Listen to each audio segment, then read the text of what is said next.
श्री गुरुदेव भगवान की जय। श्रीमद् भगवद गीता के 8वें अध्याय में श्री भगवान अपनी लगन का बहुत सरल और सीधा और अभ्यास बताते हुए कहते हैं कि अपना हमारा ध्यान जब हमको लगने लगे, एकांत में एकाग्र हो जाए मन, तो हमको जब अंदर की बंसी शिवोहम धुनी या ओंकार का शब्द सुनाई दे, हमारा ध्यान उसमें लगे, तो हमारी परम गति की प्राप्ति आराम से हो जाएगी और वो मुझे ही प्राप्त होगा। लेकिन अपनी भावना अनुसार हमारा ध्यान कहाँ जाता है, ये हमको बराबर उच्चारण और मनन ध्यान अपने ही स्वयं स्वतः करना पड़ेगा। उच्चारण करते करते ध्यान होता है तो स्मरण होता है, माम अनुस्मर। हर ओम का शब्द मेरे स्मरण हो, हर शब्द में मेरा स्मरण हो, तारतम्य बना रहेगा, टूटे नहीं। टूट गया तो माला नहीं बनेगी, टूट गया तो माला कैसे बनेगी, बिखर जाएंगे दाने।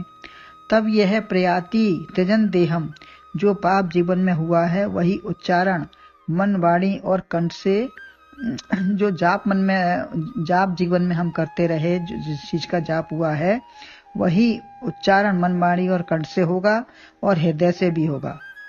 दर्शन परासे और अंतरतम से होगा। अंतरतम से हमको दर्शन भी होगा, हमको ध्वनि भी सुनाई देगी और हमारा सब कलुष भी हट जाएगा।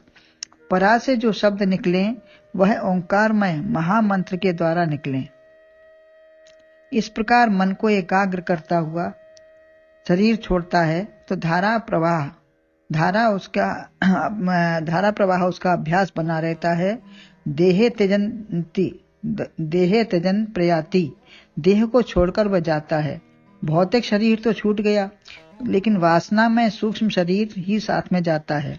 उसी के अनुसार ही अगला जन्म प्राप्त होता है। यही परम गति है, जहां से जीव वापस नहीं आता।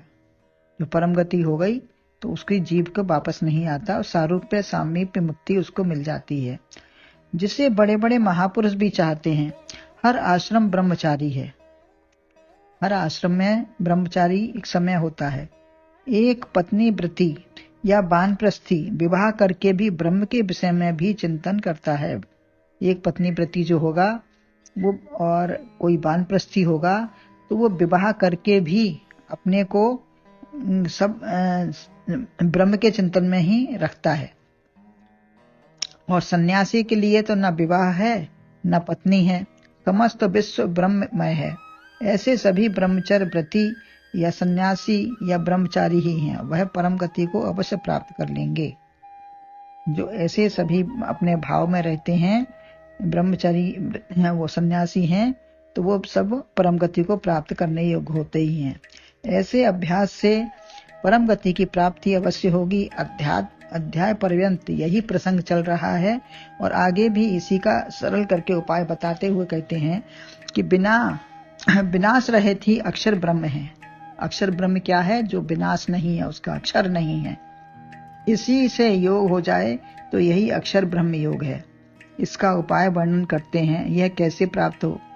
तो अर्जुन के प्रश्नों के अनुसार जो 7वें अध्याय के अंतिम श्लोक से भूमिका रूप से वर्णन किया है, साधिभूतादि देवम्याम साध्यज्ञम च विदु, तो अधिभूत अधिदेव और अध्यज्ञ के साथ जो मुझे जानता है वही अंतकाल में भी जान जाता है और वही मुझे प्राप्त भी होता है। तो जानना भी है और प्राप्त भी करना है। जानने के लिए पहले योग प्राणायाम, प्राणों को मूर्धा में चढ़ाकर अच्छी प्रकार से मन इंद्रियों को रोकने की बात बताई है। इस तरीके से प्राणों को सब चढ़ाना भी 8, 9, 10 श्लोक में ये सब बात चल रही थी। और ओम अक्षर ब्रह्म, ओम अक्षर में मन को जोड़ना है। उसी का कहना, सुनना व चिंतन बताया है। उसी का विचार, मनन, चिंतन, सुनना, आपस में बातचीत। जो सनकादिक ऋषि थे, चारों भाई आपस में एक दूसरे को कथा सुनते कहते थे, तो उनका यही काम था कि एक कोई कहता था, एक 3 सुनते थे, या 3 में कोई एक सुनता था तो और सब बोलते थे। मतलब एक को कहना है और सबको सुनना है। उनका यही काम था। जीवन मुक्त ब्रह्म प्रचरित सुने जो ध्यान।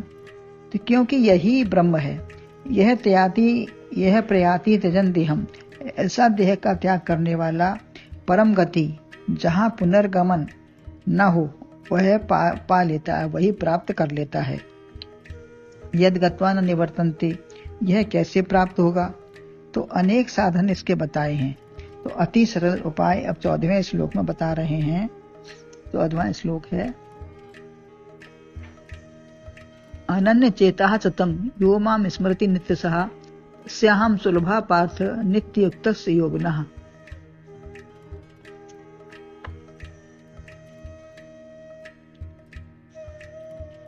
अर्थात भजता मुझे जो जन सदैव अनन्य मन से प्रीति से, वह नित्य युक्त योगी, वह मुझे पाता सरल सी रीत से। इसका अन्वय है, पार्थ यह मयि अनन्य चेता नित्यशः सततम माम स्मरति तस्य नित्ययुक्तस्य योगिनः हम सुलभः। हे प्रथापुत्र अर्जुन, परमेश्वर ही जिसका लक्ष्य है। प्रथापुत्र अर्जुन उसका संबोधन करते हुए कहते हैं, जिसका लक्ष्य क्या है? परमेश्वर ही केवल जिसका लक्ष्य है।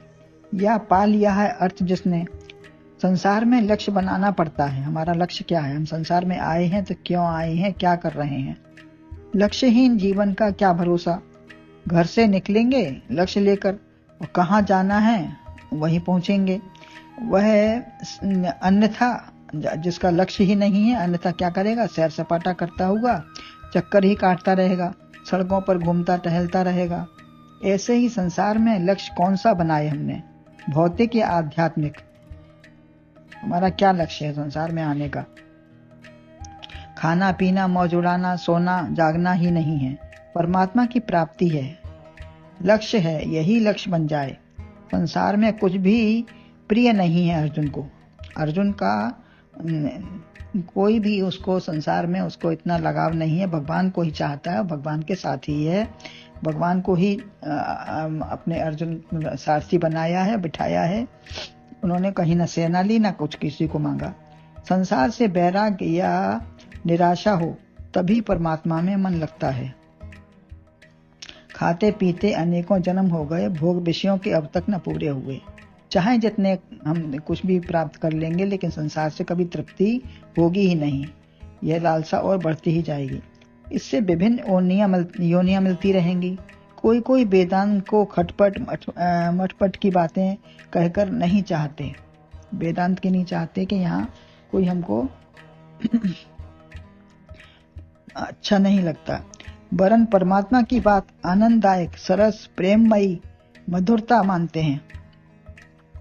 और परमात्मा की बात अन्य कहीं सुनते हैं तो कहीं उनको अच्छी भी लगती है, नाच गाना भी करते हैं और सब भी करते हैं। किंतु लगना है, चाहे वैराग्य से लगे या राग से लगे। संसारी राग समाप्त करके परमात्मा से अनुराग करो।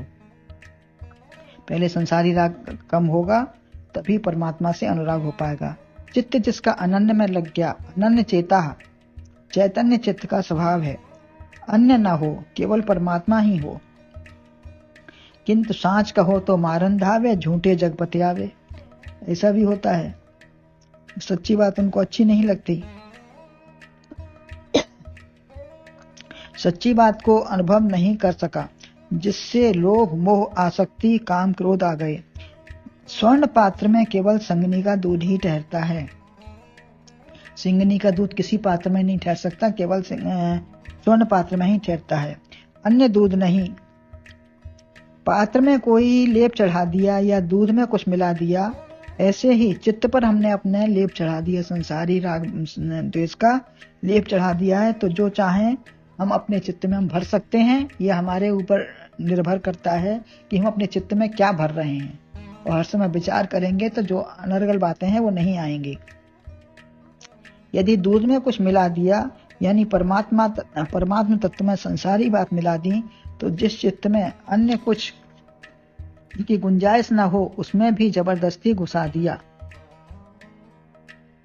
जिस चित्त में हमें अन्य की गुंजाइश ही नहीं थी, तो उसमें अन्य कुछ घुसाने से हमारा मन मैला ही होगा, खराबी बढ़ेगी और संसार भी हमारा नहीं अपना हो पाएगा। जैसे आरक्षण वाली सीट पर अन्य लोग बहाना बनाकर या घुसकर बैठ जाएं, परंतु यह नहीं बसाएं। जैसा था चित्त वैसा ही रहने दें। एक म्यान में दो तलवार नहीं आ सकती। एक परमात्मा ही रहे, अन्य नहीं। ऐसी अनुभूति स्मरण रहे, वही हमारे हृदय में बसे। ऐसा व्यक्ति ही अनन्य चेता है। इसके चित्त में दूसरी चीज नहीं है। अब चित्त को सुंदर बनाओ तो प्राण व श्वास स्वयं ठीक हो जाएगी। अब चित्त को जब हमारी एकाग्रता हो जाएगी, अनन्य चेता हो जाएगा, तो फिर उसको सुंदर लाओ। सुंदर बनाने से श्वास भी हमारी ठीक हो जाएगी और प्राण भी हमारा स्थिर अपनी जगह हो जाएगा। विश्राम के समय, प्रेम के समय आराम से श्वास आती जाती है। तो हमारा नॉर्मल चित्त होता है, तो उस समय हमारी सब कुछ आराम से सब चलता है। काम क्रोध में कैसी श्वास हो जाती है, ये सबका अपना अनुभव है, सब जानते हैं कि जिस समय विकार आते हैं उस समय श्वास हमारी कितनी कैसी हो जाती है। अब चाहे प्राण को या हृदय को, किसी को भी शुद्ध कर लो। जब चित्त में कोई नहीं है तो मलिनता नहीं आएगी। तो भगवान कहते हैं, निर्मल मंजन सो मोहि पावा, मोहि कपट छल छिद्र न भावा। तो निर्मल मन हमारा कैसे इसी तरीके से हो पाएगा? ये अपने से अशुद्ध नहीं होता। अपने बिस्तर या पहनने के कपड़े या पात्र अपने से ही अपने से मलिन नहीं होते, अन्य से मलिन होते हैं। कोई और कुछ उसको प्रयोग में लाता है, तभी हमको मलिन समझ में आता है। अपने से कोई अशुद्ध नहीं मानता किसी चीज को। अतः चित्त रूपी आसन पर कोई ना बैठे तो निर्मल विशुद्ध बना रहेगा। दूसरा है संसार, अपना है आत्मा। अपना है हमारा आत्मा। ब्रह्मचारी होकर प्राणों का अनुरोध करे, पहले ऐसा कहा। तो ब्रह्मचारी के मन पर तो दूसरा बैठा ही नहीं, अकेला ही है वह। और वानप्रस्थी पर भी नहीं दूसरा है। जहां दूसरा बैठा ही नहीं तो रास्ता कितना सरल हो जाएगा। फिर सततम व नित्य वही ध्यान रहेगा। जहां दूसरा है ही नहीं तो वहां सततम वही ध्यान है। केवल एक ही मनन, एक ही चिंतन, एक ही वृत्ति मन भाई रे। तो आजकल हम स्मरण नहीं कर सकते। हम कभी हमारी समस्याएं ऐसी होती हैं कि हम स्मरण नहीं कर सकते, लेकिन हमारे अंदर जो चल रहा है वो अपने आप स्वतः चलेगा। फिर हमको चलाना नहीं पड़ेगा। फिर भी बिना बाधा के निरंतर स्मृति की धारा बहती रहती है। नित्य सह आजीवन, जहां रोग शोक संपत्ति विपत्ति का व्यवधान ही नहीं पड़ता। अंदर हमारे कुछ वो सब चीजें जाती ही नहीं बेकार। जन्म से मृत्यु तक कौन करेगा? ये कौन कर पाता है? ये जन्म से मृत्यु तक सुखदेव जी की तरह गर्भावस्था में ही और जन्म से ही घर त्याग कर दिया। आजीवन निरंतर चिंतन करते ही रहे। अथवा हनुमान जी या भरत जी जैसे हों, तभी नित्य से सततम हो सकता है। बिना एक क्षण को भी मन से हटाए हुए जिसका मन पवित्र है, दूसरा घुसे ही नहीं। यह स्मरण ऐसा है। अखंड जप करें। माला घूमे तो रात्रि में छूटेगी ही। अगर माला से कर रहे हैं तो माला रात्रि में छूट जाएगी, तब जब भी छूट जाएगा। किंतु माला से याद रहता है, वह जब कीर्तन स्मरण या ध्यान करता है। जपे नित्यम, माला पूरी होकर जप समाप्त ही न हो। माला कभी पूरी नहीं हो, माला कभी पूरी नहीं हो। वाणी का जब भी कभी तो समाप्त होगा। कृतत्व अभिमान से होगा। मैं करता हूं ऐसा अभिमान आएगा, या नियम से हो। कीर्तन स्मरण या ध्यान रहा तो हुआ, अन्यथा हट गया। कीर्तन स्मरण भी करते हैं तो वो भी ध्यान रहा, या हमारा नियम पूरा हो गया तो छोड़ दिया। कभी कभी सावन में जैसे लगता है ना, सावन आया है तो भगवान गुरुदेव की पूजा करनी है, तो गुरु जी का स्मरण अधिक होता है। परंतु सदैव होता हो, अनन्य भक्त का है तो वो सदैव होता है।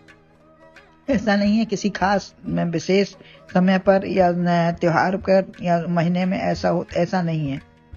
बच्चे का जन्म दिवस या विवाह का दिन आया तो एक दूसरे की याद आती है कि हमें ऐसा करना है। ऐसा नित्य निरंतर स्मरण हो।